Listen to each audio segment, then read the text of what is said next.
Hello বন্ধুরা, আমার স্বপ্নের শিশুআলয় চ্যানেলের পক্ষ থেকে আপনাদের সকলকে জানাই স্বাগত। আজকে আমি একটা ভিডিও নিয়ে এসেছি, যেটা আপনারা দেখলে অনায়াসেই বুঝতে পারবেন যে কিভাবে আপনারা শিশুদের হাইট এবং ওয়েট তুলবেন পোষণ টেকারে, এবং কিভাবে বুঝবেন যে শিশুরা মাঝারি ও অত্যন্ত অপুষ্টিতে পড়েছে। তাহলে আপনারা বুঝতে পারবেন এবং আপনারা সেই মতো কাজ করতে পারবেন। আপনারা এই যে কমেন্টে লিখেছেন যে ওজন বেশি হওয়া সত্ত্বেও কেন শিশু স্যাম বা ম্যাম দেখাচ্ছে, মানে সিভিয়ারলি ম্যালারাইজড ও মডারেটেড ম্যালারাইজড কেন দেখাচ্ছে, মাঝারি অপুষ্ট এবং অত্যন্ত অপুষ্ট কেন দেখাচ্ছে। তাহলে আপনারা এই ভিডিওটা দেখলে আপনারা বুঝতে পারবেন যে কেন দেখাচ্ছে। আপনারা এই ভিডিওটা দেখুন যে একটা শিশু কতটা হাইট থাকলে এবং কতটা ওয়েট থাকলে সে ছেলেদের ক্ষেত্রেও আলাদা, মেয়েদের ক্ষেত্রে আলাদা, সে সিভিয়ারলি ম্যালারাইজড হবে এবং মডারেটেড ম্যালারাইজড হবে। আপনি বয়েজের ক্ষেত্রেও গার্লসের ক্ষেত্রে আপনি দেখলে বুঝতে পারবেন। তাহলে আপনারা এই চার্ট দেখে দেখে আপনারা বুঝবেন যে আপনার কেন ওখানে বাচ্চার ওজন বেশি হওয়া সত্ত্বেও কেন সে ওখানে স্যাম দেখাচ্ছে, বা ওজন বেশি হওয়া সত্ত্বেও কেন ওখানে ম্যাম দেখাচ্ছে। তাহলে এইভাবে আপনারা এই চার্টটা আমি দিলাম আপনাদের এখানে, আপনারা এই চার্ট অনুযায়ী আপনারা কাজগুলো করবেন এবং মিলিয়ে দেখে নেবেন যে ঠিকঠাক আছে কি। তাহলে আপনারা বুঝতে পারবেন যে ঠিক আছে কি। এগুলো হচ্ছে আপনার ছেলে আলাদা, মেয়ে আলাদা, এগুলো মাঝারি অপুষ্ট এবং অত্যন্ত অপুষ্টর ক্ষেত্রে।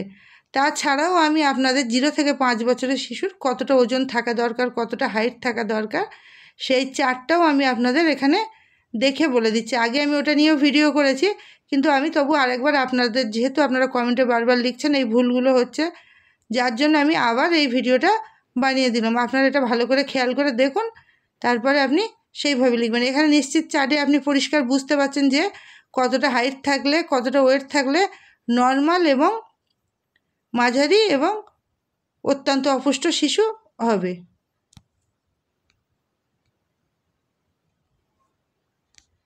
দেখুন এখানে আপনার reference Heights for identify standing, এখানে আপনি 0 থেকে 5 বছরের শিশুর আপনি কতটা ওজন থাকলে আপনি সে স্বাভাবিক উচ্চতা এবং স্বাভাবিক থাকবে, এখানে আমি আপনার প্রথম হাইটটা দিলাম। হাইটটা ঠিক থাকলে তবেই আপনি সেখানে উচ্চতার সঙ্গে, হাইটের সঙ্গে যদি ওয়েট ঠিক না থাকে তাহলে কিন্তু তাকে ওখানে ওই রকমই দেখাবে। তাহলে এখানে আপনি দেখুন যে একটা বাচ্চা জন্মাবার পরে 0 মাসের বাচ্চা, মানে 0 মান্থস যে জন্মালো, জন্মের পরেই তার মিনিমাম হাইট 46.1 থেকে 49.9 পর্যন্ত হওয়া দরকার। এটা বয়েজের ক্ষেত্রে। আবার তার 3 মাসে, যখন তার 3 মাস বয়স হবে তখন তার হাইট 57.3 থেকে 61.4-এর মধ্যে থাকবে। তারপরে যখন সে 6 মাস বয়স হলো তার 63.3 থেকে 67.6। আবার 9 মাসের ক্ষেত্রে আপনি 67.5 থেকে 72 সেন্টিমিটার। আবার 12 মাসের ক্ষেত্রে 71 থেকে 75.7 সেন্টিমিটার। আমি আপনাকে 12 মাস পর্যন্ত বললাম, আপনি চার্ট অনুযায়ী 5 বছর পর্যন্ত পুরো দেখে নিতে পারবেন। তারপর এখানে গার্লসের ক্ষেত্রেও তাই। দেখুন গার্লস যখন জন্মালো, সে জন্মের পরেই তার 45.4 থেকে আপনার 49.1 হচ্ছে স্বাভাবিক উচ্চতা। এটা থাকলে তবে সে স্বাভাবিকের মধ্যে থাকবে। আর তারপরে যখন তার 3 মাস হলো 55.6 থেকে সর্বনিম্ন উচ্চতা, আর সর্বোচ্চ হচ্ছে 59.8। আবার তার 6 মাসের ক্ষেত্রে 61.2 থেকে 65.7।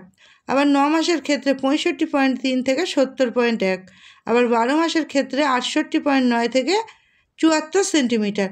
এগুলো গার্লসের ক্ষেত্রে। গার্লস আর বয়েজের ক্ষেত্রে কিন্তু আলাদা। আপনি গার্লসের জায়গায় বয়েজ বসিয়ে দিলেন, বয়েজের জায়গায় গার্লস বসিয়ে দিলেন, তাহলে কিন্তু আপনার পোষণ টেকারে ঠিকঠাক দেখাবে না।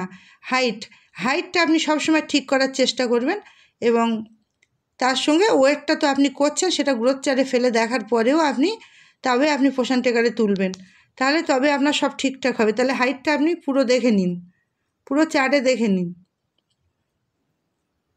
পুরো দেখার পরে আমি ওয়েটটা দেখিয়ে দিচ্ছি, তারপরে ওয়েটটা কি হবে।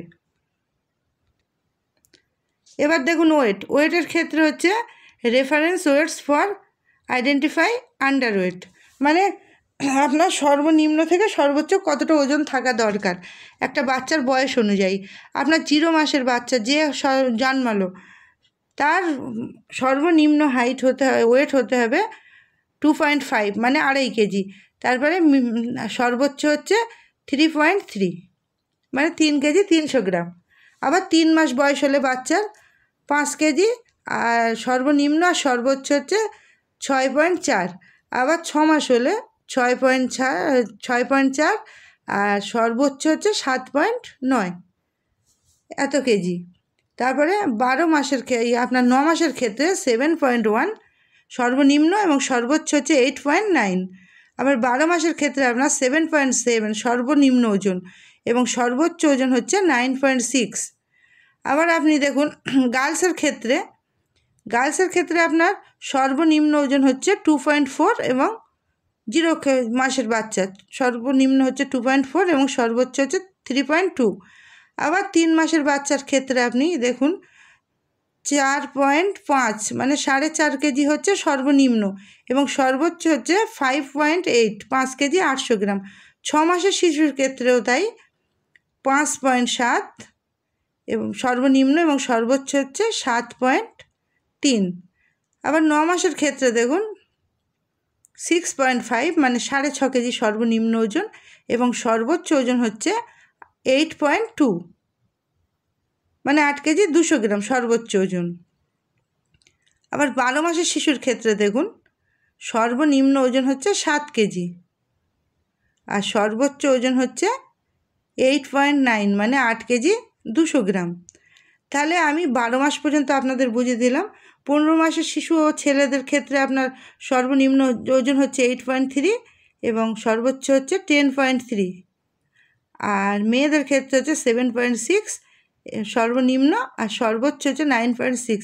আপনারা চার্টগুলো দেখলে খুব সুন্দরভাবে বুঝতে পারবেন এবং খুব সুন্দরভাবে আপনারা করতে পারবেন এবং বুঝে করবেন, ভুল যেন না হয়। ওয়েট কিন্তু একবার তোলা, হাইট কিন্তু একবার তোলা হয়ে গেলে সেটা আর কখনোই কমানো বাড়ানো যাবে না। আপনি সেই মাসের ক্ষেত্রে আপনি করতে পারবেন, কিন্তু যদি বাড়িয়ে দেন একবার ওয়েট এই হাইট, কিন্তু সেটা আর কমিয়ে আনতে পারবেন না। ভুল করে হলেও আপনি কমালে আর সেটা ঠিক করতে পারবেন না। যদি সেই মাসের ক্ষেত্রে তবু আপনি ঠিক করবেন, কিন্তু পরের মাস থেকে আপনি আর ঠিক করতে পারবেন না। কোনো কারণে যদি ভুল হয় ঠিক করতে পারবেন, পরে আর পারবেন না। সেই জন্য আপনার কাজ করার আগে খুব সাবধানে করবেন যেন ভুল না হয়। ভুল হলেই মুশকিল, সেই জন্য খুব সাবধানে করবেন এবং আপনারা এই চার্টগুলো ভালো করে আগে দেখে নেবেন এবং বুঝে নেবেন। সেই সঙ্গে আপনি 11 নম্বর রেজিস্টার, গ্রোথ রেজিস্টার এবং গ্রোথ চার্ট এই দুটিতে আপনি সুন্দরভাবে আগে ওয়েট করে আপনি আগে প্লটিং করবেন। গ্রোথ চার্টে আপনি গ্রোথ রেজিস্টারে আগে লিখবেন এবং গ্রোথ চার্টে আপনি প্লটিং করবেন, তারপর আপনি পোষণ টেকারে হাত দেবেন। এই চার্টগুলো নিয়ে করে আপনি তারপর পোষণ টেকারে করবেন। আমি 3টে চার্টই আপনাদের ছবিতে দিয়ে দিলাম এবং 12 মাস পর্যন্ত মুখে বলে দিলাম, এবার আপনারা এইভাবে এগুলো ঠিক করবেন। তারপর 5-এর পর থেকে 6 বছরের বাচ্চারাই সব স্বাভাবিকই থাকে, কোনো সমস্যা নেই, ওদের প্রত্যেকেরই ওজন স্বাভাবিক। এই পর্যন্ত আপনি ঠিকঠাক করবেন 0 থেকে 5 বছরের বাচ্চার ক্ষেত্রে। পোষণ টেকারে আপনি যখন তুলবেন খুব সাবধানতা অবলম্বন করবেন এবং খুব ভালো করে তুলবেন যেন ভুল না হয়। যতক্ষণ না দপ্তর থেকে নির্দেশ আসবে ততক্ষণ আপনি ওয়েট হাইট ঠিক করতেও পারবেন না, ওয়েট তো ঠিক করতেই পারবেন না। সেই জন্য আপনারা খুব সাবধানে কাজটা করবেন। তাহলে আশা করি আপনাদের বোঝাতে পেরেছি। আজকে ভিডিওটি ছিল এই পর্যন্ত। যদি আপনাদের ভালো লেগে থাকে লাইক, কমেন্ট এবং শেয়ার করুন এবং আমার চ্যানেলটিকে সাবস্ক্রাইব করে আমার পাশে থাকুন, সাথে থাকুন। ধন্যবাদ।